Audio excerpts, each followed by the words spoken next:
গেছে সবাই মিলে ধন্যবৎসগন্ধের মাঠে চালনা করিতে করিতে দুপুর বেলা তারা এক প্রেমের খেলা খেলছে খেলে রে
যমুনার তীরে খেলে তারা দুটি ভাই খেলে রে রাম রাম রাম কানাই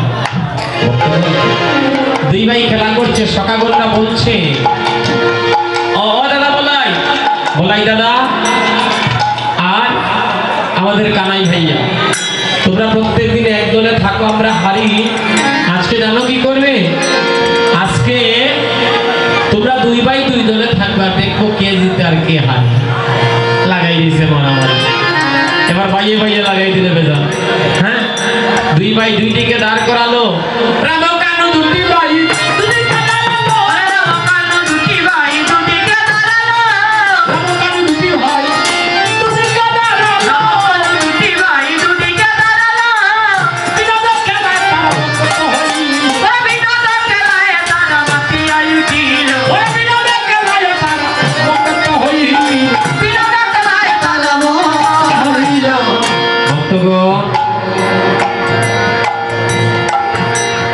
সুদাম তারা কানাইয়ের দিকে গেল আর সুবল বলাইয়ের দিকে তারা নাচিতে লাগিল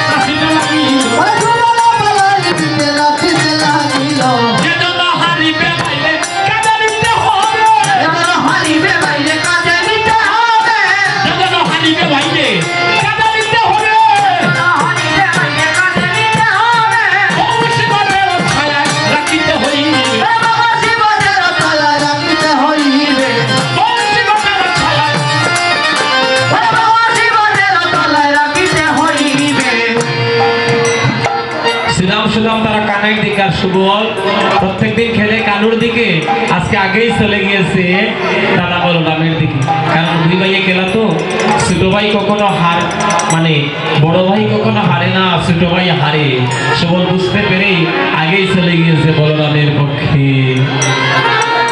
কানু বলে শ্রীরাম রে তোর কি হারার বই নাই শ্রীরাম বলে কানাই রে কানাই আমার হারলে ভালো জিতলে ও ভালো আমার হারলে ভালো জিতলে ভালো আমার হারলেও ভালো আমার জিতলেও ভালো আমার হারলেও ভালো জিতলেও ভালো ওই আমি ভাই কানাইয়ে সঙ্গ পাবো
যেন না হয়।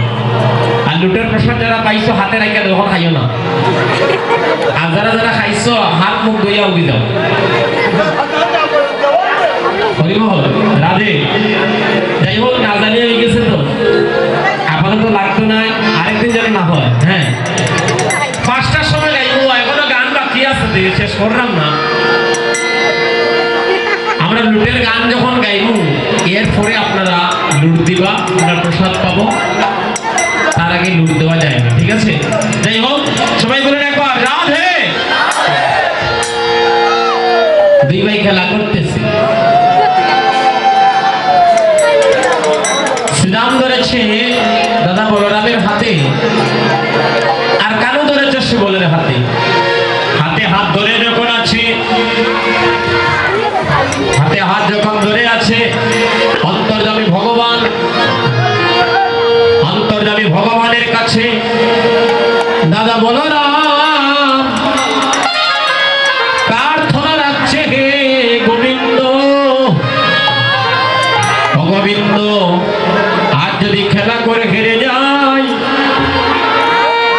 আজ যদি খেলা করে হেরে যায়, তাহলে যে বড় ভাইয়ের নামের পেছনে কলঙ্কের দাগ লেগে যাবে, এই জগতের কেউ আর বড় ভাইকে ভালোবাসবে না। তাই হে গোবিন্দ তুমি মানে রাখিও আমার প্রাণ গোবিন্দ, তুমি মনে রাখিও আমার প্রাণ গোবিন্দ, তুমি মানে রাখিও রে আমার জীবন কাদায়, তুমি মনে রাখিও রে ওই আমার জীবন কানা। ওরে তুই যেমন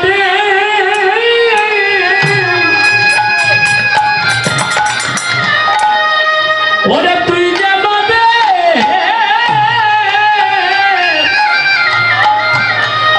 জীবনের জীবন কানাই রে মান রাখিও জীবনে কানাই। ওরে তুই যে বুঝে তুই যে বুঝে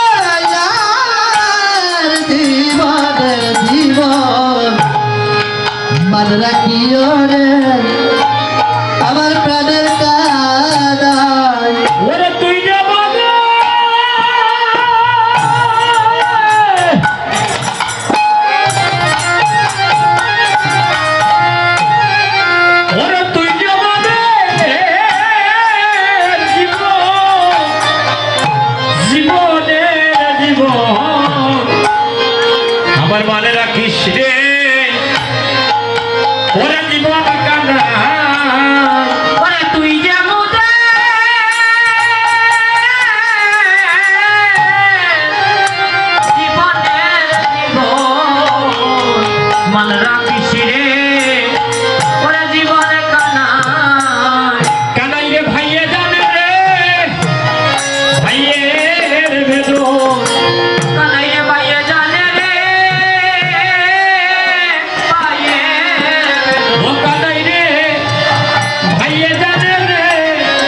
মনে রাখিস রে ওরা জীবন কানাই জীবন কানাই রে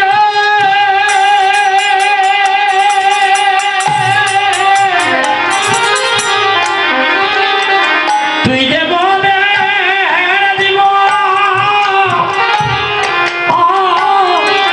জীবনের জীবন জীবনে কানাই রে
ভগবান নিজে ছিল হয়ে বাড়ায় ভক্তের মন। বলরাম দাদা দেখুন অন্তর দিয়ে ডাকছে, অন্তর্যামী ভগবান ভক্তের মনে রাখার জন্য। সুবলের বর্ণ আর রাধারানীর বর্ণ ছিল একই বর্ণ। সুবলকে রাধা সাজালে রাধার মতো লাগতো, রাধাকে সুবল সাজালে সুবলের মতো লাগতো। তাই সুবলের পানে চাইয়া রাধা বদনের কথা মনে পড়ে গেল। মুখ চাইয়াবো মনে পড়িল, ওরে মুখ চাইয়াবো মনে পড়িল, ওরে মুখ চাইয়াবো মনে পড়িল, ওরে মুখ চাইয়াবো মনে পড়িল, ওরে হারিয়া কানাই হারিয়া গেল। মুখ চাইয়াবো মনে পড়িল, ওরে হারুয়া কানাই,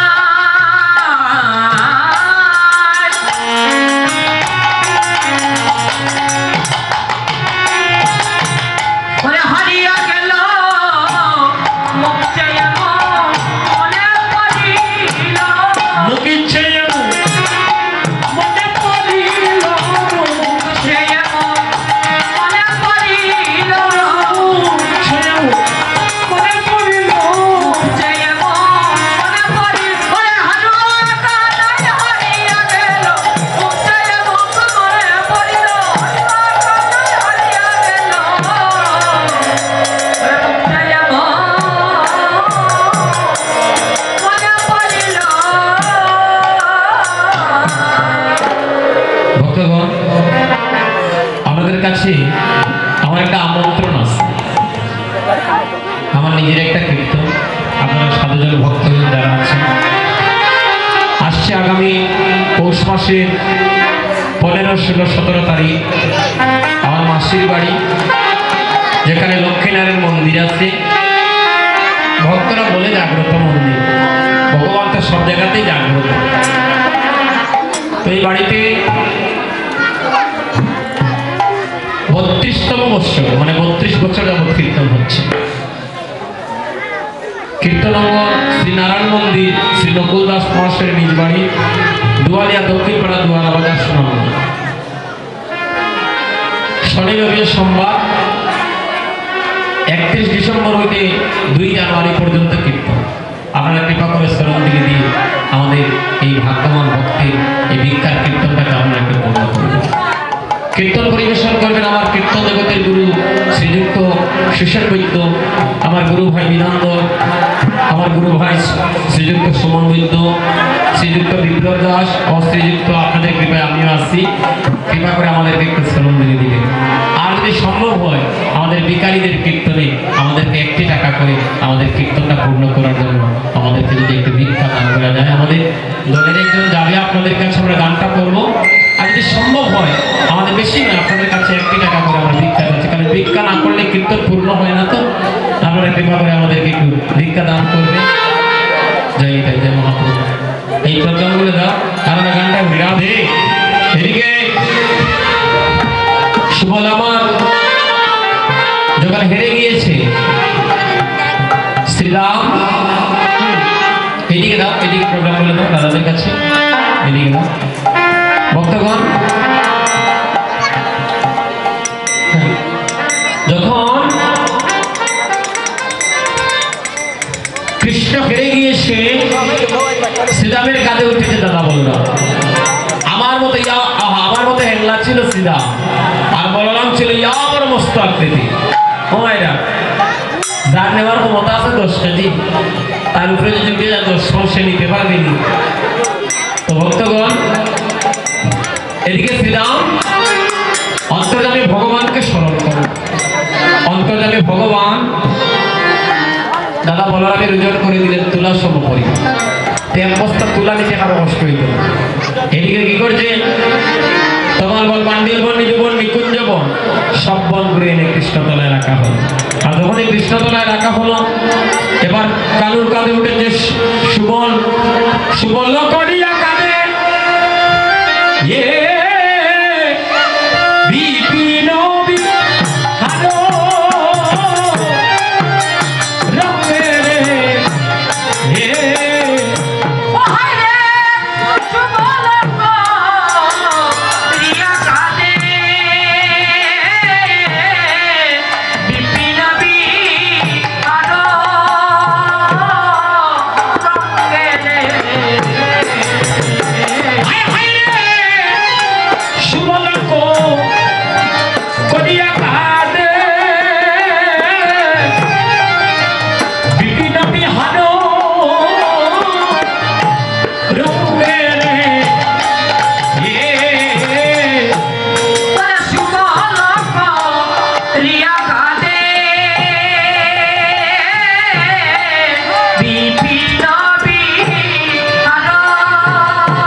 চলিলে আমার আমার বংশীধারী আরে চলিলে নয় আমার বংশীধারী হায় রে চলিলে আমার বংশীধারী ওরে রাধা মোহন ত্রিপুরারি চলিলে নয় আমার বংশীধারী ওরে রাধা মোহন ত্রিপুরারি ওরে চলিলে নয় আমার বংশীধারী রাধা মোহন ত্রিপুরারি চলিলে নয় আমার বংশীধারী রাধা মোহন ত্রিপুরারি চলিলে বংশীধারী চলিলে নয় আমার বংশীধারী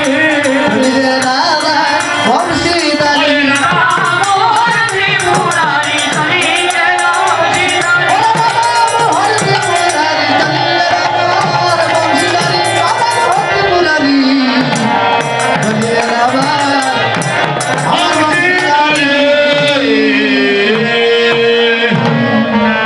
তোমার ঘর মান্ডিল গণ নির্বন নিকুঞ্জ গণ সব বন ঘুরে নিয়ে কৃষ্ণ তলায় রাখা হলো সুবলকে।